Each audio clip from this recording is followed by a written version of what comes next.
This is Jonathan with Hope. And look, I am so excited about Hope Conference coming up here in just a few days. Look, this is going to be such an incredible weekend.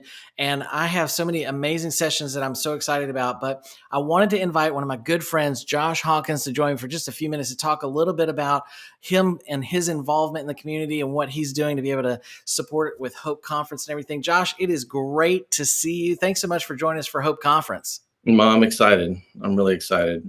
Finally getting a chance to dig in and help where we've been trying to get to so long. I'm so excited to be here. I really am. I know you are. It's been a long time coming, and people may or may not know you. You've been around the community for a long time, but we'll just dive into kind of maybe the hot points real quick, and tell me a little bit about where you're from, where you live, and what your involvement is with Factor Care, your role with Factor Care, and then talk a little bit about how you're impacted with hemophilia. Yeah. So originally from New Orleans East. It's a long ride to get from New Orleans. Went up to Tennessee for a few years, came back down, and it's just been quite a ride. I was on the board for quite a few years early on, left, moved out of state, and then came back again. Came back on the board, and it's just been a crazy roller coaster ride of ups and downs, and just trying to help the community and get involved where we could. Me and my wife and 3 kids now live in Lafayette, and the reason that we're here is because years and years of not understanding fully, I guess, the ins and outs of how the specialty community operated, how we get our medication. Years of really just banging my head against the wall, trying to figure out, how do I make sure that I get my medication on time? Had some incredible people that have helped us at different clinics, different states, amazing people, but a lot of times at different specialty pharmacies and at clinics, both of them having a difficult time getting us things on time, usually not their fault. Just loved a lot of the community that's dedicated their lives towards trying to help us, especially the hemophilia side. But they're a lot of times hamstrung, hogtied, handcuffed, whatever you want to say, to the restrictions that they're put under by policies, procedures, and border farm, whatever it is that's keeping them from being able to do it the way that they want to do it because they love patients. So now what we've done is my wife and I have dedicated really the last 8 years to trying to get here. So it's exciting because finally being able to be to this point, to sit in front of you and kind of like in this environment and be able to kind of say, hey, we're here and we can help service the community is a really big deal for our family. That's so amazing. And a lot of people might not know you're directly affected by hemophilia as well, right? Right. So factor 9 severe, diagnosed at birth, and, been stubborn and driven through and grinded out, fighting and trying to hide the bleeding as a kid to, my dad tells a story all the time. When I was 4 years old, they had to cast me because the bleed was so bad. So they brought me to, he was working in a church and basically let me go in the gymnasium to play a little bit, saw me hobbling around. He said 5 minutes later, he saw me out of the corner of his eye running by the side with parts of the cast still on my legs. They had to recast me 3 different times at Tulane because he caught me beating my leg against the wall in the center blocks in the corner outside of the building. So I wanted to play. I wanted to fight it. It just different things that we all have to deal with. But I'm so excited to say that this is a personal venture for me. This is not something that's a business. I know that that's not a popular thing to say in the business world, but I'm here because my family loves the community and want to do more. And when we realized it wasn't just us dealing with specific things, right now I've got a lot of oral issues that are related to the bleeding, and it's just, I've had a complete breakdown. So if I'm making fun of myself being toothless, it's because I'm right before an oral surgery from tearing everything out and starting over again. But, Jonathan, we laugh about it a lot, but I mean, the reality is what can you do? I'm not going to complain about it. It's just something we got to deal with and keep putting our heads down and driving through. And that's kind of been life. But yeah. I can't wait to this is such a big deal for us. Being part of Hope and being part of it from this side of the fence is such an amazing feeling. So I'm kind of emotional. That's what happened in the very beginning of the interview. I'm really excited to be here and to see what we can do for people that maybe can't get help somewhere else. We're not trying to grind after the people that everybody wants. We're trying to help for the people that really maybe can't get stability anywhere to be able to get their medication on time. And we're starting in Louisiana because it's home. Yeah. That's so good, man. Well, I know that one of the things that's super important to you that we've had conversations about over the years is that you really have a heart for people and see them as valuable almost apart from the diagnosis really has almost nothing to do with people's value. And so Right. your name actually to me is extremely meaningful in factor care, that you really take an opportunity to really care for people in a way that I think comes from an intrinsic motivation that's different maybe than just it being a business or it being just a good idea, but it's something that's a life motivation for you that I love to hear and love to see. And I'm super excited to see all that you can do as well. But I know one of the things we're talking about with this conference in particular is the future is now. And I think sometimes it's possible that people can kind of hold their breath until things get better. I think we all do that. You just said that a minute ago about, you just kind of muscle through it until, and you deal with the pain and you just kind of wait until one day things kind of get better. And that's a problem when you live with chronic pain, you live with chronic challenges. I think you just work to numb yourself. And but I think we could do that in life so much. And I'm watching so much of this happen with a pandemic and being isolated, and people have lost a sense of community in a way that I think is really detrimental to people. But tell me a little bit about what that means to you and how you really see the community needing to be more supportive in a way of each other, especially through these hard times.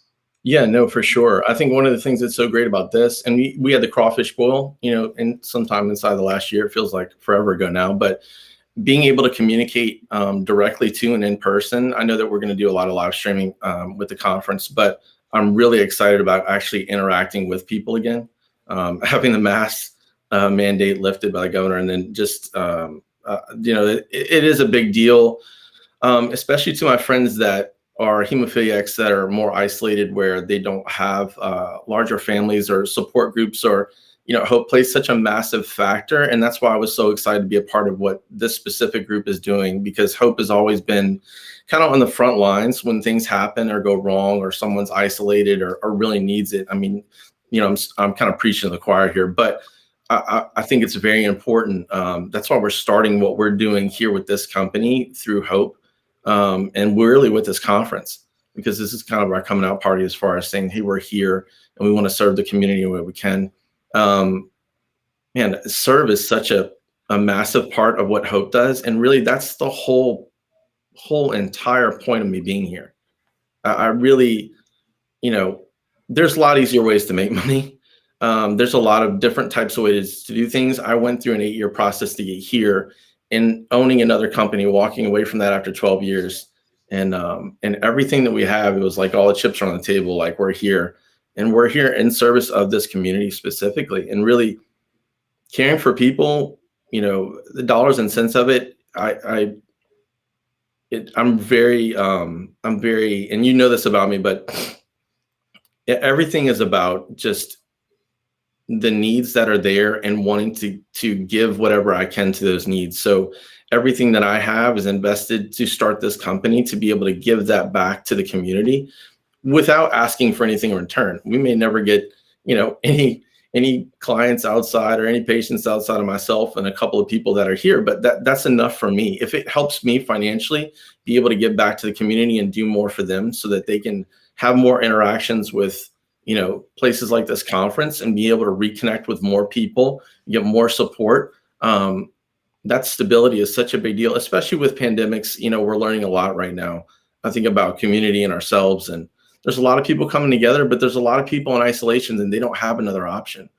And these types of events and what you're doing is a way for us to be able to hopefully reach out to more people, even if it's through, online streaming, just to initially be able to connect with them, and then hopefully be able to draw them in closer to be able to do more for them over time. Yeah, it's so true. I think that I know your background and your family and just the community that you have had, that you've grown up with and had around. You've had an incredibly rich support system as an individual, living through all kinds of stuff that you've had to go through, and I think that I was blessed in the same way. I have an incredible family, incredible support system.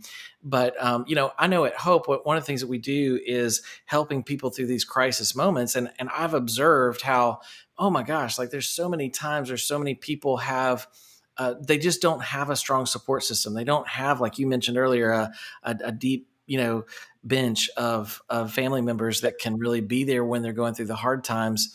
And whether that's emotionally, whether it's financially, or it's physically, it's, in whatever way that means for them. But I can say with all confidence that I would not be where I am today had it not been for my family, had it not been for my friends, had it not been for all those people that sort of surrounded us. And that's kind of actually where kind of the Hope logo came from over here, where the circle H that had all the dots around. It's really people holding hands, surrounding the individual that's living with hemophilia. And so I know you would say the same thing, that you have had that deep bench of support, Yeah, and absolutely. how valuable that is, right?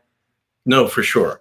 For sure. Extreme and completely aware from the time that I was at a young age, a very young age, that I had that support system, that I was loved, that I had something that people that I was even seeing at Tulane and different places here locally, where maybe that the clinic was trying to support, but didn't have the family structure. And I know a lot of times too, with, I was born in 1980. I think you were right before me.